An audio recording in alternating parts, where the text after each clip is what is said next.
Nous avons Hell Paradise, que j'ai toujours pas lu le deuxième tome, lui non plus, il faut que j'enchaîne rapidement, mais là j'ai un énorme retard que je suis en train de rattraper, je suis en train de lire énormément en ce moment. Hell Paradise, l'histoire, eh bien ce sont plusieurs tueurs à gages, des tueurs en série, tout ça, qui ont été ramenés devant le seigneur et qui leur a dit: alors, vous allez me chercher une plante qui rend immortel dans un endroit ultra dangereux, ultra mortel, et si vous arrivez même à me la ramener, eh ben en échange, je vous absous de tous vos crimes. Voilà. Ça va être un peu de ça le but, sauf que chacun des criminels va être accompagné d'un garde du corps qui sera là pour surveiller qu'il fasse pas de conneries. Si jamais il fait des conneries, eh ben il meurt. Voilà, donc autant vous dire que c'est une chasse un petit peu particulière. Mais c'était sympa, voilà, du peu que j'ai lu, enfin j'ai lu le premier tome et il faut que je lise la suite. J'avais beaucoup aimé le début, j'ai hâte de voir la suite. Alors, harmonie, la santé parfaite pour toute conduite. Conduit-elle à l'harmonie absolue, d'accord? Après une succession de guerres nucléaires qui faillit sonner son extinction, l'humanité décida de fixer comme priorité absolue la préservation de la santé de son espèce. Ainsi furent implantées dans chaque corps humain via une nanotechnologie de pointe des molécules médicales reliées à un serveur chargé de contrôler la santé de tout un chacun. Dans cette société dite harmonieuse, régie par la biopolitique, Tuan, une jeune femme membre de l'Organisation mondiale de la santé, doit pourtant élucider le suicide collectif de milliers de personnes partout dans le monde auquel son ami a pris part. Et pareil, je n'ai pas encore lu le manga. Mais c'est ça, pareil, il m'avait intrigué, donc mais les dessins me disent grave quelque chose en fait. Je crois que je sais pas si la personne a déjà fait quelque chose. Grand Blue que j'ai pas encore lu, j'ai même du retard dessus, mais en fait le manga est sympa mais trop niais à mon goût et du coup j'ai un peu de mal. C'est vraiment l'amitié triomphera, et autant vous dire que c'est pas le truc que j'apprécie le plus dans les mangas, l'amitié tout ça. Sauf quand c'est bâclé, quand c'est bien mis en charpie, quand c'est éclaté dans tous les sens, ça c'est rigolo. Alors, l'histoire, c'est un jeune garçon qui veut devenir un héros, qui va rencontrer une prêtresse, qui se retrouve être extrêmement important, qui est pourchassé par un empire, et voilà maintenant, ils doivent aller sauver le monde. Oui, je fais un résumé très bref, parce que ce manga ne me passionne pas des masses. De mémoire, c'est tiré d'un jeu vidéo, je suis plus très sûr. Mais voilà, je suis pas à fond dans le manga, en fait, les personnages, je les trouve beaucoup trop niais, et j'arrive pas extrêmement à accrocher. Malheureusement. Ensuite, Génocidal Organe, je ne montrerai pas parce que, encore une fois, c'est le dernier tome. Et il faut que je rattrape parce que j'ai lu le premier, pas le deuxième. L'histoire, en fait, c'est une unité particulière chez des soldats qui... Alors là, on est un peu dans le futur, hein, de mémoire. Oui, on est dans le futur, complètement. Et qui vont à droite, à gauche pour faire des missions extrêmement dangereuses. Et ils sont censés avoir été entraînés pour ne pas avoir de sentiments, pour tuer sans état d'âme. Sauf que, ça c'est la théorie. Sauf que dans la pratique, ça marche pas toujours comme ça. Puisqu'ils ont quand même la réflexion de la vie après la mort, l'enfer, le paradis. Est-ce que ce qu'on fait est bien, tout ça, voilà. Donc c'est un truc qui est plutôt sympa. J'avais bien aimé le premier tome, même s'il était assez rapide à lire. Donc, à voir. Je vais voir comment ça se finit. Je sais pas du tout ce que ça va, voilà. Alors là je vais prendre les deux pour enchaîner. Non, on va faire d'abord. Alors Goblin School, alors là c'est l'histoire d'une école de riches personnes, de haute société, tout ça. Et en fait, dans cette école, tu es là pour étudier, mais ça c'est un peu secondaire, tu es surtout là pour jouer et pour jouer ton influence, puisque plus tu gagneras au jeu, plus tu vas gagner d'argent bien évidemment, et plus tu vas devenir influent, voilà. Plus tu gagnes de succès, plus tu as de chances de devenir puissant dans ce monde. Et en fait, on va se retrouver avec une jeune fille qui adore les jeux. Mais pas juste, voilà, pour gagner de la puissance, pour gagner de l'argent. Non, elle adore le stress d'une partie qui est compliquée. Elle aime quand une partie est bien hard. Cette phrase est très particulière. Donc voilà, elle est là juste pour s'amuser. Et tu vois cette psychopathe en puissance essayer de se battre contre un peu tout le monde, notamment contre le conseil des classes qui est considéré comme les meilleurs. C'est très sympa, c'est très bien foutu comme manga. Donc voilà, à regarder, ça vaut vraiment le coup. Ensuite, nous avons Goblin School Twin, qui est tiré du coup de la même histoire, sauf que ça se passe avant. En fait, on a une jeune fille qui s'est fait battre par notre héroïne, et là on voit ce qui s'est passé avant. Et voilà, je vais pas en raconter plus parce que grosso modo c'est à peu près la même chose, mais pas avec la même héroïne et pas du tout avec le même côté sadique et tout. Ça reste sympathique, cela dit. Ensuite, nous avons Happy, la grande aventure de Happy, Fairy Tail, la grande aventure de Happy. Donc je vais juste lire le résumé encore une fois. Un jour qu'il est en mission avec Natsu, Happy est soudain avalé par un drôle de visage flottant. Il se retrouve alors transporté dans un autre monde peuplé d'animaux qui marchent et parlent comme des humains. Déjà malheureux d'être séparé de Natsu et de ses amis des Fairy Tail, il est aussi poursuivi par la police, mais pas pour les raisons qu'il croit. Il serait en fait le héros légendaire qui doit sauver le village animal du malheur. Bien décidé à rentrer chez lui, Happy décide de relever le défi. Pour cela, il doit d'abord trouver comment accumuler le pouvoir d'un item mystérieux, le cœur souriant. Waouh!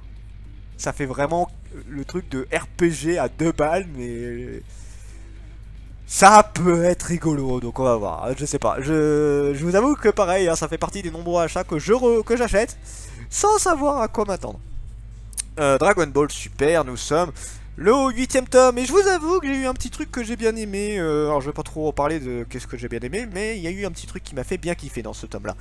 Là ça se passe après Majin Buu, donc voilà, ça a été la paix pendant un temps, et là il y a le dieu de la destruction qui arrive sur Terre pour chercher le Saiyan légendaire, voilà, le Gold Saiyan, oui, si je dis pas de Gold Saiyan, si je dis pas de bêtises, et il va se rendre compte que, bah en fait, Sangoku en fait partie, il va se rendre compte que les Saiyans peuvent encore évoluer, de nouvelles transformations, de nouveaux ennemis, des trucs pas logiques tels que Tortue Géniale qui arrive à se battre contre des mecs qui normalement devraient le tuer en un coup.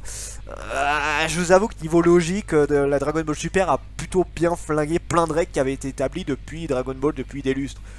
Donc bon, voilà, ça c'est comme ça. Mais bon, après voilà, j'aime bien Dragon Ball, je suis très fan, mais je suis pas... je suis mitigé sur Super. En fait, j'aime bien revoir Sangoku, Krillin, tout ça, je suis content de revoir mes personnages préférés, mais je suis pas à fond dans le délire d'avoir flingué toutes les anciennes règles pour dire ah bah non, ça n'a pas existé, bah non, voilà, c'est comme ça, comme ci, comme ça. Non, tiens-toi-y, s'il te plaît. Enfin voilà, c'est comme ça, ça me fait juste plaisir vite fait de le lire. Je dis ça, mais je l'ai déjà lu, vous savez. Ensuite, Dr Stone, que je décroche de plus en plus, et je suis en pleine réflexion si je regarde l'animé ou pas. Peut-être que l'animé va me relancer, parce que, en fait, je m'attendais à un côté beaucoup plus sérieux dans le manga, et j'ai pas du tout été servi. Et ça, c'est un peu emmerdant pour moi en soi. L'histoire de base, du coup, c'est l'humanité qui a été bloquée dans la pierre pendant plus de 3000 ans, et certaines personnes commencent à se réveiller de cette paralysie de pierre, notamment notre héros. Et il va essayer de ramener la science sur notre monde, il va trouver des survivants, il va trouver des gens qui sont liés aux toutes premières personnes qui sont sorties de la pierre, ou même des gens qui n'avaient pas forcément été transformés dans la pierre. Et bah il y a beaucoup de questions encore à résoudre, mais ça je pense que ça arrivera. Ce qui me gêne vraiment, c'est que le manga te vendait un truc super sérieux au début, et que finalement au fur et à mesure on est parti d'un côté très con, très... cartoon, je vais dire ça comme ça, façon de parler, et que du coup bah ça me fait un peu chier, et voilà, je suis pas à fond du tout dans Dr Stone, je continue à les acheter pour voir jusqu'où le manga va aller, mais je suis pas dans cette hype que tout le monde a pour ce manga, je suis désolé là-dessus, j'y arrive pas. Donc voilà, Dr Stone, et puis voilà, je me tâte énormément à regarder l'animé, je sais pas encore, je verrai. Alors, Classroom for Hero, ça c'est un manga que j'apprécie beaucoup, par contre c'est du fantastique, c'est normal que j'aime. L'histoire, qu'est-ce que c'est? Eh bien c'est le héros qui a battu le Seigneur du Mal, sauf que pendant ce combat il a pris extrêmement cher, et maintenant il veut vivre une vie classique, sauf que quand tu es le héros légendaire qui a beau avoir perdu une bonne partie de sa puissance, il a quand même une puissance d'un mec légendaire, donc supérieur à tout le monde, capable d'éclater un dragon sans problème. Et du coup c'est compliqué de se faire passer pour quelqu'un de normal. Et du coup il est dans une école qui forme les futurs héros. Et voilà, c'est un micmac de ecchi, de comédie, on est dans un truc plutôt sympathique. C'est très classique, mais si t'es là juste pour rigoler, le manga il vaut carrément le coup. Non, franchement là, rien à redire dessus. Ensuite nous avons Black Clover. Qu'est-ce que je kiffe ce manga en vrai. C'est vrai que je m'attendais pas à kiffer autant ce manga. J'arrête pas de le conseiller à mon taf d'ailleurs. L'histoire, nous sommes dans un monde où la magie régit le monde. Si tu ne maîtrises pas la magie, tu es paysan au mieux. Et Astra, et ouais, c'est un des rares mangas où j'ai retenu le nom du mec aussi. Astra, notre jeune héros, lui il veut devenir un puissant mage, sauf qu'il ne maîtrise pas du tout la magie, il a zéro magie, c'est une grosse brêle là-dessus. Et son rival, lui par contre, c'est un dieu en magie, voilà, tu sais, c'est hallucinant, c'est limite cheaté. Et à l'âge de leurs 15 ans, ils vont recevoir chacun un grimoire, et donc son rival va obtenir un des plus puissants grimoires, celui à 4 trèfles, qui donne une magie exceptionnelle, tout ça, et Astra va recevoir celui à 5 trèfles qui est de l'anti-magie, donc autant dire que c'est complètement pété dans un monde comme ça. Et c'est très cool, on est avec plein de personnages qui sont complètement barges, c'est un peu à la Fairy Tail avec un côté plus point, moi je veux dire ça. beaucoup plus bourrin. Donc ouais non franchement Black Clover j'apprécie beaucoup, ça enchaîne super bien. C'est de la grosse basto, c'est génial, c'est cool, c'est classique mais j'apprécie beaucoup. On arrive bientôt à la fin. Et je parle du nez, ça m'énerve. Alors, Bakemonogatari. Wouah, je l'ai dit du premier coup. Pas comme certains qui font genre que ça dur à dire et qu'ils le répètent 100 millions de fois. Ouais, je vise quelqu'un. Alors, du coup, l'histoire, qu'est-ce que c'est? Eh ben, je vous avoue que je vais avoir du mal à vous le résumer puisque je ne l'ai pas compris complètement, le manga. J'espère que la suite m'en apprendra plus.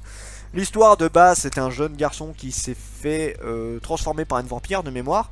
Du coup, qui peut se régénérer extrêmement vite, qui est extrêmement fort. Et il va tomber sur une jeune fille qui ne pèse plus rien du tout quasiment. Car elle a fait un pacte avec une divinité qui, en échange d'un vœu à elle, a pris toute sa masse. Donc voilà, elle est ultra légère maintenant. Et voilà, il va essayer de l'aider. Et après, je sais pas trop ce qui va se passer. Je vous avoue que j'ai pas trop compris ce qui s'est passé au début. Mais on verra. Voilà. C'est un manga qui est très apprécié. Enfin, un animé surtout qui est très apprécié. Et le manga, bah j'attends de voir. Je regarderai de toute façon. Astra, on a bientôt... Oui, il reste 3 tomes, je le dis comme ça. Astra, un manga que j'apprécie vraiment beaucoup, beaucoup, beaucoup. Je suis pas fan de la SF en tant que tel, mais là, franchement, génial. Vraiment juste génialissime. Alors, l'histoire, eh ben, c'est une classe qui part pour s'entraîner sur une planète. Si je dis pas de bêtises, c'est ça, j'ai toujours un doute sur le début. Et sur cette planète, il va y avoir un sorte de mini trou noir qui va tous les aspirer et les renvoyer en plein milieu de l'espace. Donc autant dire que c'est un peu la panique, c'est un peu la galère. Sauf qu'ils vont avoir un vaisseau qui est pas loin, ils vont foncer dessus, ils vont le récupérer, ils vont se rendre compte qu'ils sont assez loin de leur planète d'origine. Du coup, ils voient que c'est possible d'y retourner, mais que ça va prendre du temps et qu'il va falloir faire plusieurs escales sur différentes planètes. Sauf que toutes les planètes ont leur petit écosystème, hein. Des variétés qui sont pas forcément très gentilles, pas forcément énormément de ressources, donc bref, il va falloir survivre, supporter les gens, se servir des aptitudes de chacun, bref, on a quelque chose d'assez sympathique. Je suis vraiment très très fan d'Astra, un très bon manga. Vraiment très très très sympa. Alors, ensuite, nous avons Ariadne. Ariadne, oui c'est ça. Ouais, tout petit le résumé. Laishi est un jeune garçon fasciné par l'existence d'une cité volante dans le ciel. Un jour, il rencontre la jeune Laina, qui affirme être la princesse de l'Empire Céleste d'Adriade. C'est le début d'une quête dans un vaste monde inconnu. Ouais, ok, c'est un truc aventure plutôt classique. Je sais pas. Oh, ça a l'air d'être assez mecha aussi comme style. Je sais pas. On verra. On verra ce que ça donne. Lui, il m'intrigue. Il m'intéresse pas plus que ça. Je veux juste voir ce que ça vaut en fait. 50 nuances de gras. J'étais pas méga fan du premier. J'espère que le deuxième va plus me convaincre. Parce que je vous avoue que le premier, j'étais vraiment très mitigé. L'histoire, en fait, c'est des elfes, des sirènes, voilà, plusieurs créatures fantastiques qui arrivent dans notre monde. Et qui vont adorer un petit peu la bouffe qu'on a chez nous. La bouffe chez nous est toujours géniale, tu sais.